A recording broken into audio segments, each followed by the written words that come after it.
Buenos días, alumnos, te doy la bienvenida nuevamente a las clases virtuales. El día de hoy nos encontramos en el aula virtual de Historia del Perú. El tema de la clase de hoy se titula Segundo Gobierno de Alberto Fujimori, que nos gobernó desde 1995 hasta el año 2000. El día de hoy vamos a hablar cómo fue su gobierno, cuál fue en el poder, en el aspecto político, en el aspecto social, qué programas se crearon y todo lo referente a su gobierno durante su segundo gobierno. Ahora, antes de empezar la clase, vamos a dar una recomendación. Primero, no te olvides de enviar todas tus actividades en el mismo día, según tu horario establecido. Segundo, no te olvides de marcar tu asistencia entrando a la plataforma. Tercero, no te olvides de asistir puntualmente a las clases según tu horario establecido.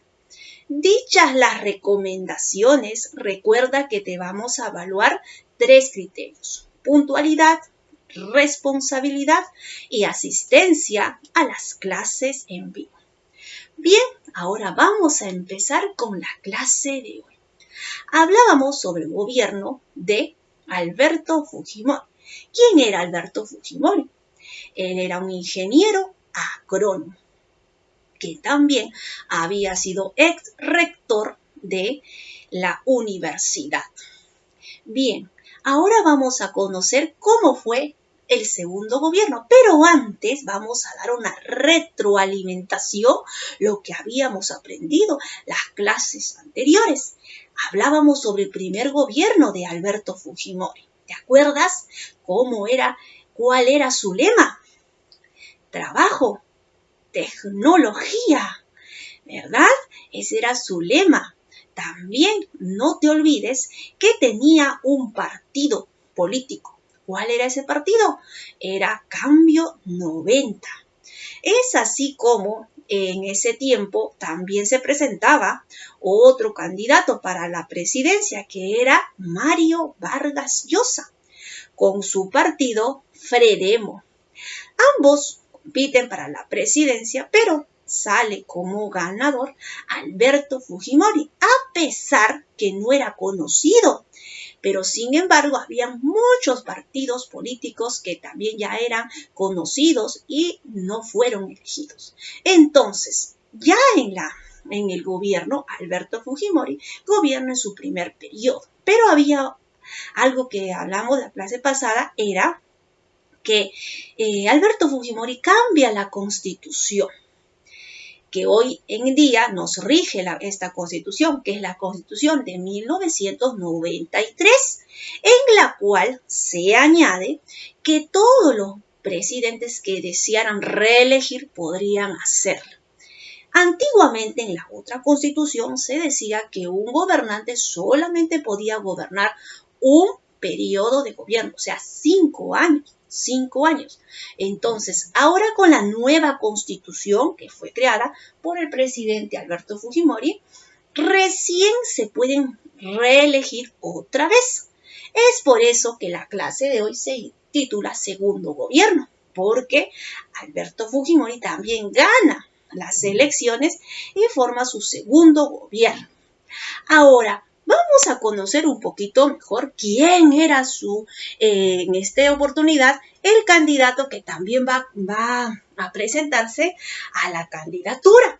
Primero, entonces se presenta Alberto Fujimori con su partido, que es Cambio 90.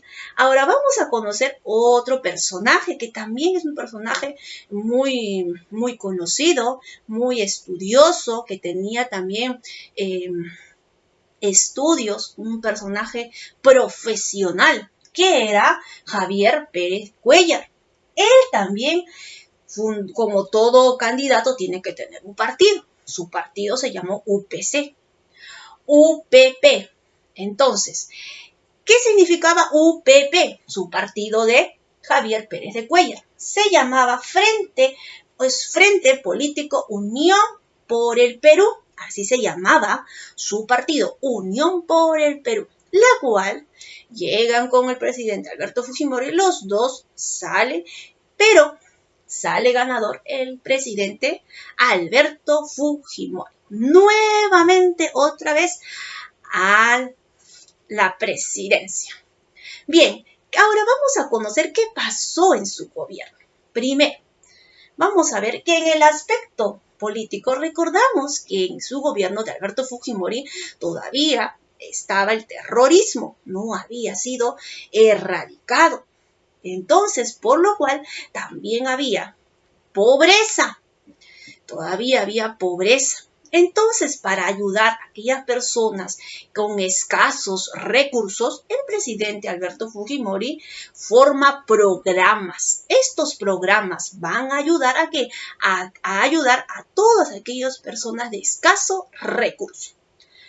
¿Cuáles eran esos programas? Por ejemplo, FONAVI, que significa Fondo Nacional de Vivienda, para poder aquellas personas que desearían tener un terreno, una casa propia, se creó el FONAVI. Luego también se crea otro programa, que es COFOPRI, que significa PRONA también, otro programa, que significa Programa Nacional de Asistencia Alimentaria, para poder ayudar a aquellas personas de escaso recurso. Luego también vamos a ver que se da la planificación familiar. Como recordamos que en el Tahuantinsuyo, aquellas personas que tenían más hijos eran las que eran más bendecidas, porque en la sierra, mientras más hijos tengas, tienes mayor mano de obra para poder trabajar. Entonces el pueblo peruano estaba acostumbrado a tener muchos hijos, pero el gobierno de Alberto Fujimori, ¿qué hace? Hace una planificación familiar. ¿Para qué? ¿Cuál era su objetivo? Para erradicar la pobreza. Entonces a todas las mujeres era obligatorio la planificación familiar, que era la esterilización para las mujeres y también para los varones, que muchas veces las mujeres tenían que aceptar hacer o sea, solamente tener una planificación familiar, no tener muchos hijos como hoy en día es libre, ¿no? Puedes tener varios hijos. Pero en aquellos tiempos, eso fue una de sus técnicas, era erradicar la pobreza. En su gobierno también es conocido como Alberto Fujimori, que se realizó colegios, que se construyeron de diferentes obras que llegaron hasta los puntos más pobres del Perú. Bien, pero también se realizaron grandes escándalos, como por ejemplo, aquí tenemos el grupo Colina, la Cantuta, asesinatos, robos al Estado y todas esas cosas que se ven en los periódicos. Bien. Luego vamos a ver que durante su gobierno también se da el fenómeno del niño, que todo el mundo sabe que es ese fenómeno, se da cada mes de diciembre de todos los años. Pero ¿qué pasó ese fenómeno del niño? Afectó, golpeó a nuestro Perú, golpeó mucho. Este fenómeno del niño con muchas inundaciones, con huaicos, todo eso también, lo que estábamos ahí también un poco que la economía bajó. Entonces, el fenómeno del niño también sucedió en el año 1998.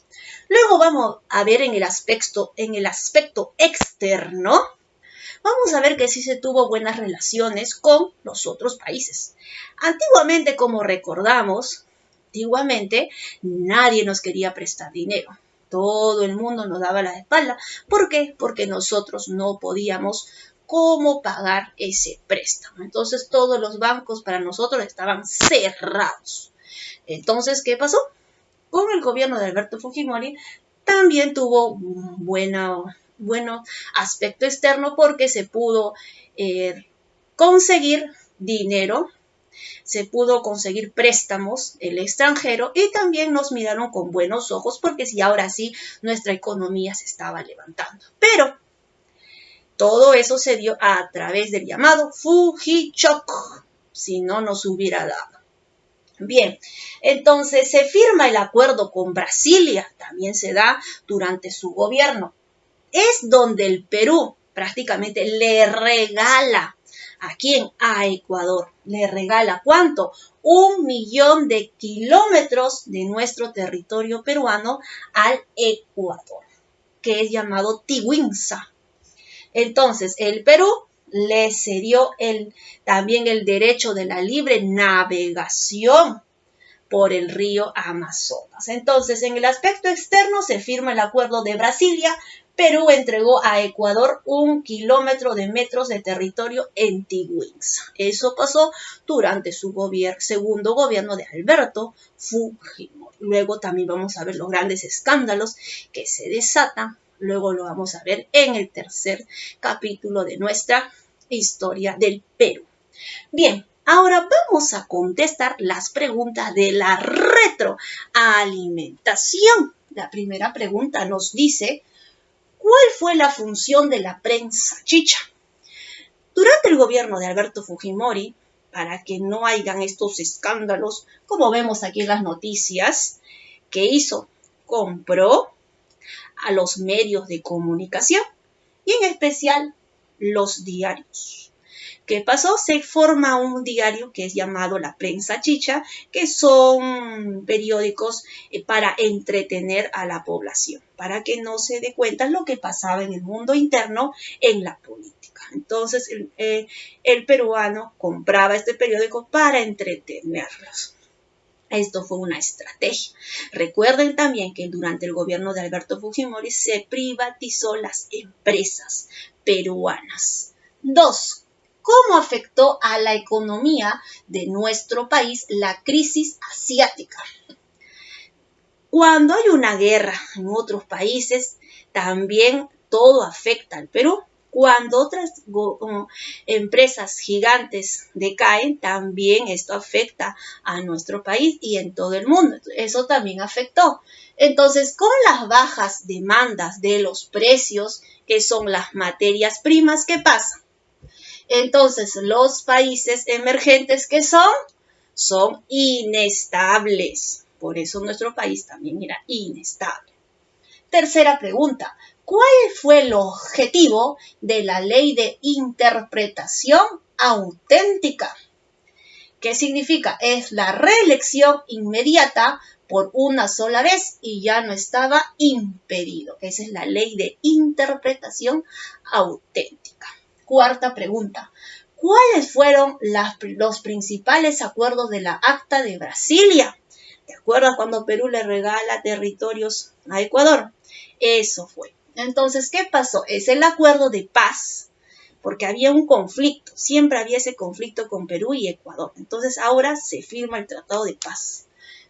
Es un acuerdo de paz definitivo tras las largas y continuos conflictos que existían.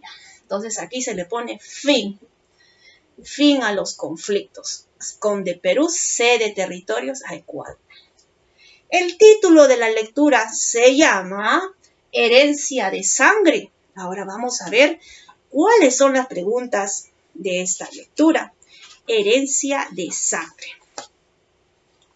Dice así. ¿Por qué la autora afirma que por primera vez se sintió insegura de sus percepciones y huérfana de sus recuerdos? La respuesta es por la memoria de cada peruano que está hecha en retazos. Bien, esta lectura nos habla acerca de una madre que le cuenta a su hijo de las guerras, de los conflictos, del terrorismo que había en el Perú. Segunda pregunta, ¿qué partes de la historia la autora no se encuentra preparada para contarle a su hijo y por qué? No le cuenta a su hijo las violaciones, los maltratos, los diferentes atropellos que hizo el terrorismo al Perú.